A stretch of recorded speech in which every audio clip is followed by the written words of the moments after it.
మీ ముఖాలకు 300 రూపాయలు పెట్టి నోట్బుక్ కొనరా అన్నాడనా? కొనరా? కొనలే. ఇది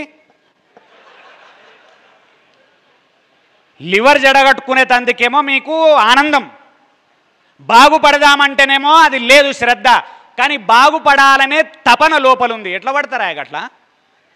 నోట్బుక్ ఒకటి మంచిది కొని దాన్ని ఎంత జాగ్రత్తగా చూసుకోవాలి తెలుసా? భగవద్గీత, ఖురాన్, బైబిల్ ఎంత పవర్ఫుల్లో అంత పవర్ఫుల్ చూసుకోవాలి. నోట్బుక్ను తీసుకుపోయి దానికి రాయాలి పైన my dream notebook or my goals and dreams notebook అని రాసుకోవాలి. దానికి ప్రాణం పోయినా నోట్బుక్ పోవద్దు. అందులో కూర్చొని డైలీ ఎవ్రీడే రాత్రి నువ్వు చేయాల్సింది గంట సేపు కూర్చోవాలి, ఎవరిని డిస్టర్బ్ చేయొద్దు అనొద్దు.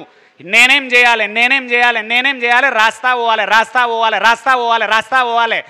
మీకు నేను చెప్పే పాయింట్ ఏంది తెలుసా? నోట్బుక్ కొన్నా నీ ముఖానికి 6 కంటే ఎక్కువ గోల్స్ రాయలేవు.